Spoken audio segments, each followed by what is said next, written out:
Hello, I'm John Adams, editor of Digital Photo, and welcome to this video lesson where we're going to look at the art of cloning and healing, two fantastic techniques that will help you clean up your pictures and get them in the condition you want them to be in. This shot is a good example of where cloning skills are essential for today's photographers. I took it when I was out in South Africa in Cape Town. I love the shape of this tree and I thought it was great that we had a romantic couple just beneath. But the problem with this picture is we've got some clutter in the frame.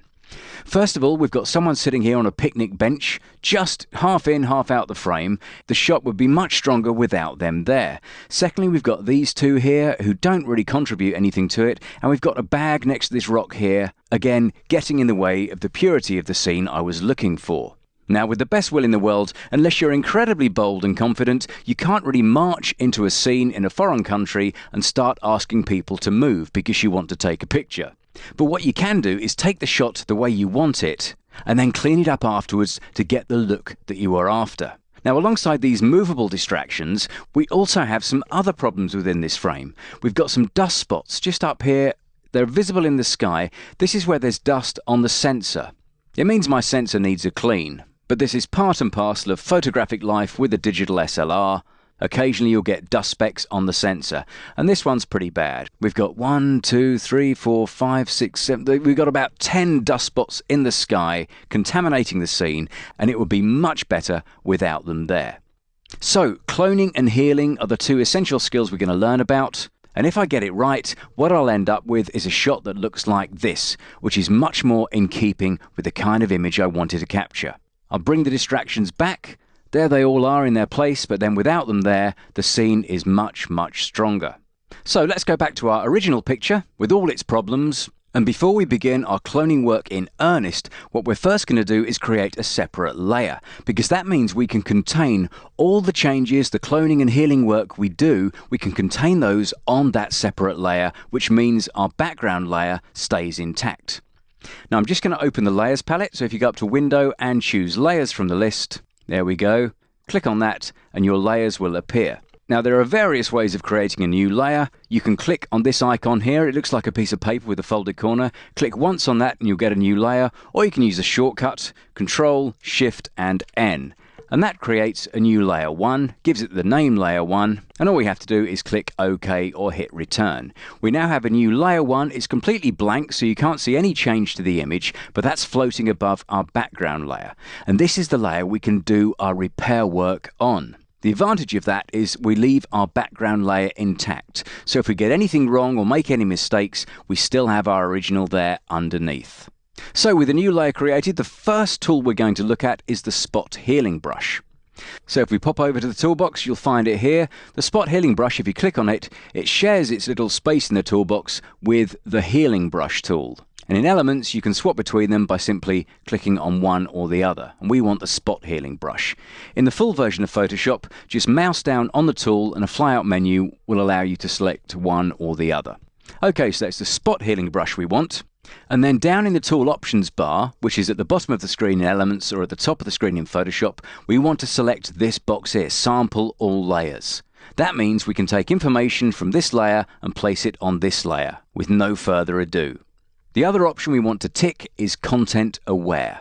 This sets the type of healing that your brush is going to do, and Content Aware intelligently picks the right kind of pixels and textures to fill in the blanks when you use the tool. Okay, so that's the tool set up. All we've got to do now is zoom in on our image and start the healing process. So to zoom in, I'm going to hit Control and plus on the keyboard. That will take me in. Then I can hold down the space bar and scroll around to find the problems. And you can see quite a few in the sky. Now I'll start with this one here. It's quite a big sort of blotch or blemish on the image. What I'm going to do is increase the brush size of the Spot Healing Brush tool by hitting the square brackets key. The right square brackets key will take you up and the left will take you down. Once it's slightly bigger than the blemish itself, all I'm going to do is click on that blemish and look at that, it's disappeared. It's that quick and that simple to use. I can now reduce brush size a bit to take in these other problems, so I'll just click on that and there's one there as well. You can also paint, you don't have to just click once, you can paint around the problem, release the mouse and it will disappear. Now we can scroll across the image, any more in the sky? Oh, there's one there, let's just get rid of that, there we go. Scroll across, really quick and easy to do. I'm just painting out these problems. I'm not selecting any pixels, I'm just clicking on it, and Photoshop is intelligently looking around the image and finding the right kind of match and filling in the gap. Another one there, let's get rid of that. Okay. Great, so that's spotted the sky, it's got rid of all those problems. Oh, one more there, let's just hit that. And you'll see by holding the space bar, while you're zoomed in, you can scroll around quite quickly and easily and pick out any problems. Now, if you get it wrong or it doesn't look right, all you've got to do is hit the undo command, which is Control and Z, and then you can have another go. It'll just remove the last step you've made, take you back, and then you can just try again until it's right. Now, I'll just double-click the hand tool to go back to full screen. We can see our sky is nicely cleaned up there. And if we look at this layer, we can switch off the background layer and just see there's all our healing work. And that's the advantage of having this on a separate layer. All the repair stuff is isolated on this layer 1 here and doesn't affect our background image. In fact, we can switch it on and off and see the difference. So that's with our healing brush layer on, and that's with it turned off, with all the blemishes still remaining. Okay, so that's that bit done. What we're now going to do is use the clone stamp tool. Different tool, works in a similar way to the healing brush, but it's more manual. It's not as automated as the spot healing brush tool. So we're going to select the clone stamp tool, that's this one here. We can hit a shortcut S to bring it up automatically. And then once more, down in the options bar in Elements or up in the options bar in Photoshop, tick the Sample All Layers box. And if it's not ticked already, also tick the Aligned box. Check that opacity is set to 100%, and if you're using the full version of Photoshop, check that the flow is set to 100% as well. With that done, our tool's nicely set up. We can use this same cloning and healing layer that we've created. So what I'm going to do is zoom in again, Control and plus to zoom in, and then let's start repairing this picture. Now I'm going to start over here where we've got this lady sitting right on the edge of my frame. And what I want to do is use this part of the hedge. I'm going to borrow pixels from this hedge and just paint them over to get rid of that problem. So the first thing we want to do is target the actual area we want to borrow some pixels from. So to do that, I'm going to use a slightly bigger brush at the moment. So I've just gone up to about 100 pixels in brush size. And now I'm going to hold down the Alt key. And what I get is this target, this crosshair target. Now I can pick on the part of the hedge I want to sample. I'm going to go for this bit here, and then I'm going to click, one left click. Now I can release the Alt key, and I get a preview image in my brush cursor of the part of the picture I've sampled. I can now place this in the right point. Let's see, around about there looks pretty good. And then if I left click and start doing a little bit of painting, I can actually remove that problem. Sounds rather rude referring to this lady as a problem, but you know what I mean. Okay, I can now release the mouse, and you can see I've seamlessly removed the figure, or the head of the figure, from that part of the scene. I can now do the same with the body and these seats here, these kind of barrels that are used as a picnic bench. So I'm going to use a slightly smaller brush now, just take the square brackets key down a little bit, and then I'm going to sample from the right area, I think somewhere around about here, Alt and click, and then I can start painting. And you can see the square cursor follows me as I go. And that's the advantage of using that aligned mode. So I can see where I'm cloning from. And obviously the circle, that's the brush cursor, that tells me where I'm cloning to. So we paint that out. And you can see there in record time, we've removed that issue from the frame. And we've got a pretty good match. The only issue I've got here is we've got some repeating patterns. If you see that hole in the hedge just there and this one here, they're the same thing. And if you look at that critically, you can say, hang on, this has been cloned.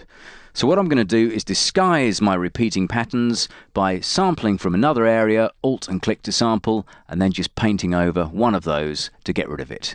And if you see any repeating patterns, just get rid of them with a little extra cloning. There we go. Okay, so that's that side of the image done. We now have this part of the barrel, the bottom of the seat here. I need to go in a bit tighter there, so I'll Control and plus to zoom in.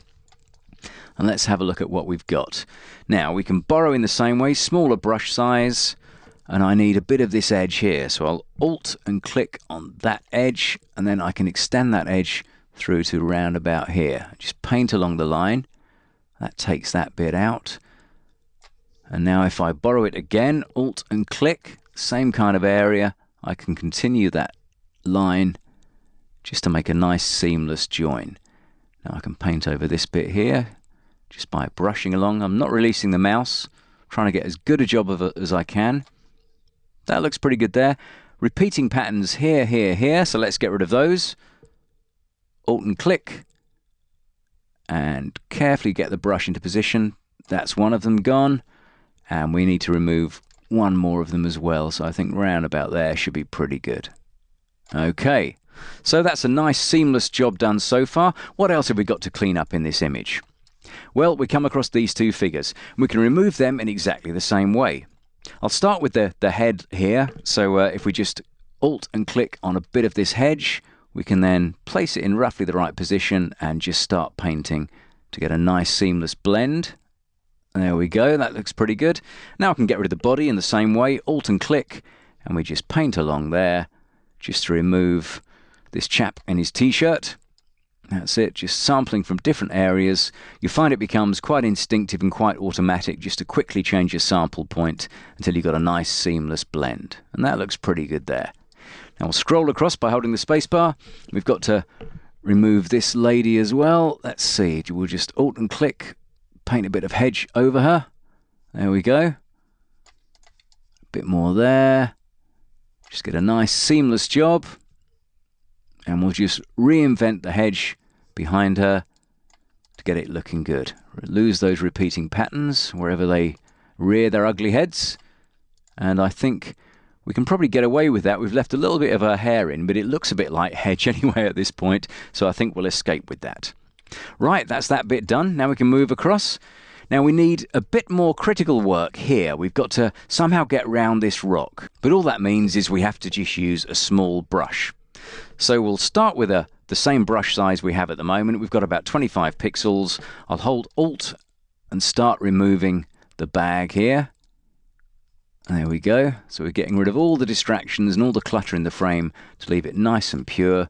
I'm going to leave a little fringe around the bag at the bottom here because we'll need to borrow something else to make up that part of the picture. I'm just Alt-clicking from either side of the bag just to pick up some of that water and paint it over the top. There we go. Now, we need to go in quite tight here, so I'll zoom in a bit more, Control and plus, and then we can get in really tight on our shot. Now we need a nice small brush for this bit. Now it's Alt and click, and we need to really paint around the edge of that rock. And that's doing the trick nicely, just to make a nice seamless join that is indistinguishable from the rest of the scene. There we go. Just a little bit more work. Alt clicking all the time, getting different sample points just to get a nice, accurate and seamless blend. And that's just about done it. Now this little bit here, what I'll do, if I zoom back a bit, that's Control and minus, I just need to borrow part of this grassy sort of a foreground area here just to cover that over. I could paint it out using water, but instead I'll just increase my brush size a little bit and I'll borrow some of this area here. So Alt and click to borrow that. Then if we place it round about there, we should get a nice blend. That looks pretty good to me. That's nice and accurate. Bit of grass in there. Lovely. So let's have a look at our work. If we just double click the hand tool, we can go back to full screen. You can see there we've removed the bag from around the rock, we've removed the couple in the background here, and we've removed the figure over on the right. And because it's all contained in this separate layer, we can actually check our progress to see how good a job we've done. So let's click on that eye icon. That reveals all of the problems we had. The spots in the sky, figure on the right, figures in the middle, bag around the rock, and then we can toggle it on and off just to see the difference we've made. And that's really cleaned up that frame, and it's actually got the shot I wanted to take in the first place. And if we want to see all the cloning work we've done, all we've got to do is switch off that background layer, and there it all is. There's all the repair work all in that one layer, and it's all separated from our original picture. So we'll switch it back on. Once you're happy with all the cloning work you've done, everything looks good, to crunch these two layers down into one, all you have to do is pop up to Layer and then choose Flatten Image. Click on that once and you'll get one single layer which you can save out as a JPEG or any other file format, and your picture's complete with all the repair work done. Alright, well I hope you found that useful. Try out your cloning skills and your healing brush skills, and then have a look at your own pictures and see what areas need a little bit of attention and a bit of cleaning up. All right, thanks for watching, and I'll see you next time.